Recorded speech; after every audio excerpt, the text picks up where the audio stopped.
friends, and welcome back to another installment of Academically Dope on Sunday, where I give you, the graduate student, tips and tools on how to make it through the academic semester.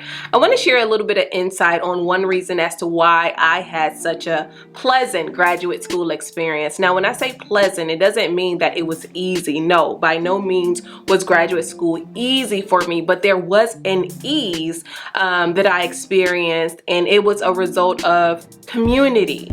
I had the unique experience of being in a graduate program where I think it had 9 Black women graduate students and 4 Black women faculty at their time in one department, which was so unusual. Generally, faculty of color are the only ones, or the token in their programs, and even graduate students are generally the token in their programs. And so with that comes a lot of feelings of isolation and just very negative thoughts, right? Being this only person, being alone. We were not meant to be alone. We were always meant to be in community. And so it's very difficult when you don't have community. That is one reason why my graduate experience was so pleasant. So I know you're probably like, okay, Brianna, what if I don't have community? Like, what if I don't have access to a group of people who are like me? Well, there are a few things you can do. First, you can seek out community on campus. So there may be, if you're a Black person, there may be, the Black Graduate Student Association, or, something of that nature, where you can seek out community of people who are like-minded and look like you, and they may not be kin to you, but they're skin to you, so you can forge community with those type of people. All right, so say for instance, that doesn't work for you. Those still aren't your people. Well, there's a wonderful community over on social media for graduate students. One group that I follow on Instagram is Black Women PhDs and Black Male PhDs, right? And so you can follow this page. They give out great resources. They highlight people who may look like you, and they give you encouragement on towards certain things. There's also, one of my good friends has a online group for graduate students and students of color called D-Black, and you can find her at www.dblack.org to join the mailing list and also join in some of the activities that she has planned. But what I'm saying is that if you don't have access to community in your department, you have to go seek that community out. Yes, I had access to community in my department, but I also had places and spaces where I connected with other people who were not in graduate school, but who also were like-minded. I had a spiritual community. I had an academic community. I had a fitness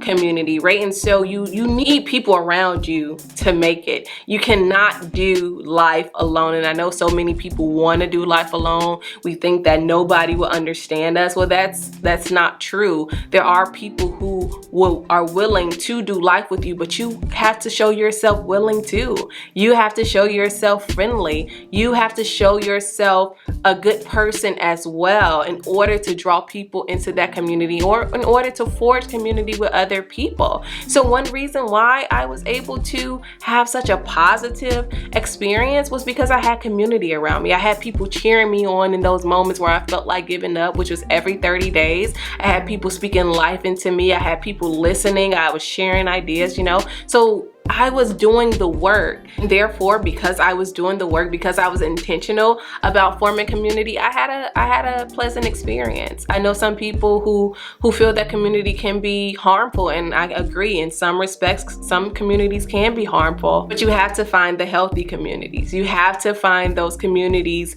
that will benefit you. They're out there. They're waiting for you. You just have to be willing to seek them out and show yourself friendly. So I challenge you to find a community of people who are either skin to you or kin to you, whether it be through ideology or, heritage or whatever.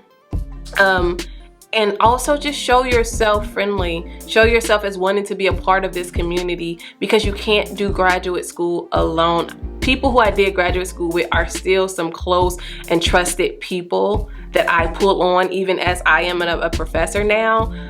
I still pull on them. We still have this close relationship with one another, and I would not trade it for the world. And so I challenge you to start forming those communities now, because they will ultimately be those people, those same people. You're going into the profession with them, right? So it's good to have, relationships already established as you're going into the profession. So your challenge for this week is to find community. All right, I know it's tough. I know y'all probably like, how do you find community in your 20s? You have to kind of figure it out a little bit. I can't tell you, but the community is there for you to join, and I challenge you to join. All right, so I'll see you in the next Academically Dope video. Make sure you tell a friend, and make sure you are subscribed to my YouTube channel. I'll see you soon.